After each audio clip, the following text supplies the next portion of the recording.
Attorney Rufil Fernandez Banyok. Attorney Rufil Fernandez Banyok. Straight to the point. O karon, ania ang inyong anchorman. Adversus veritatem sed pro veritate. Wa kitay mahimo aron sa pagpakigbatok sa kamatuoran, kundi aron sa pagdapig sa kamatuoran. Straight to the point. Luzon, Visayas ug Mindanao, Pilipinas, ug sa katawhan kutob sa mabot sa tugsibya sa tibuok kalibutan via internet. Maayong buntag ug kumusta live gikan sa Queen City of the South, Cebu City, Philippines.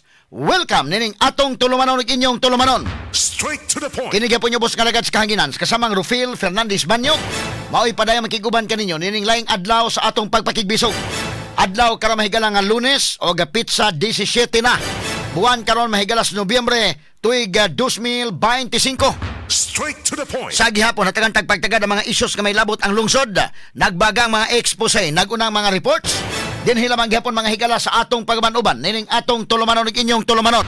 Straight to the point. Naguna sa atong maiskutanan karon butaga mga higala ni duaw nga mga miyembro sa Independent Commission for Infrastructure or ICI nakadiskubre og major lapses sa mga flood control projects. Subay silang pagsusi kagahapon Straight to the point. human sa grabing pagbaha nga nasinati sa bagyo nga si Tino. Straight to the point. Nga tanig pagtagad butaga mga kigalaan, ha?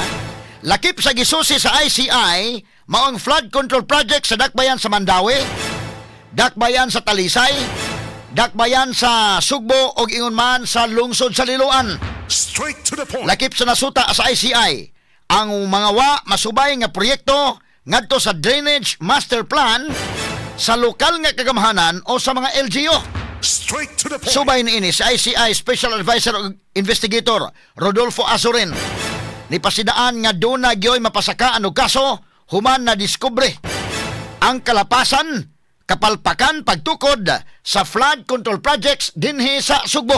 Straight to the point. Katanig pagtagad lubutaga mahigala kay doon na lagi mga palpak yun na ining mga flood control projects. Straight to the Nanong point. nga palpak man eh. Nakatanig pagtagad lubutaga labi na mahigala ang mga palpak mga higalang na mention diri sa Kutkot Liluan. Straight to the point. Natanig pagtagad sab karon nga buntaga mga sukid dig paminaw sa atong pamanuban karon ning atong tulumanon ning inyong tulumanon. Straight to the point. Unsa man ni nakuha sa ICI day? Murag ang minamention na Liluan naman. Ang mananga di ay og ang Butuanon. Ato ni tagag pagtagad lubutaga sa pamanuban usab ning atong tulumanon ning inyong tulumanon. Straight to the Samtang point. sa Pikas Bahin Environmental Planner sa usa ka hillside residential project dinhi sa Dakbayan sa Subo, giingong way lisensya nga usa ka dakong kalapasan sa balaod. Straight to the point. Una ni ini ang DENR miluwat og stoppage order batok sa proyekto human nasuta ang pipila ka kalapasan sa environmental laws. Straight to the Ato point. sining tagag pagtagad lumutaga sa atong pamanuban may galan ning atong tulumanon inyong tulumanon.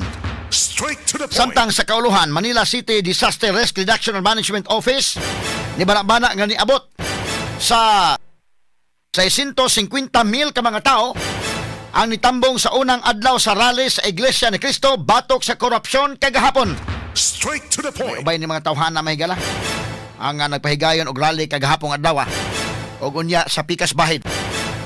Ni klaro hinuon ang INC nga ang ilang panawagan sa tulo ka adlaw nilang rally mao paghimo sa gobyerno og konkretong lakang batok sa korupsyon og dili ang pagpahugno sa kasamtangan nga administrasyon. Straight to the point. Kini og uban pang mga iskutanan. Inyong mabati exclusive over DYHP RMN Cebu 612 sa dial sa inyong mga radyo sa 93.9 IFM.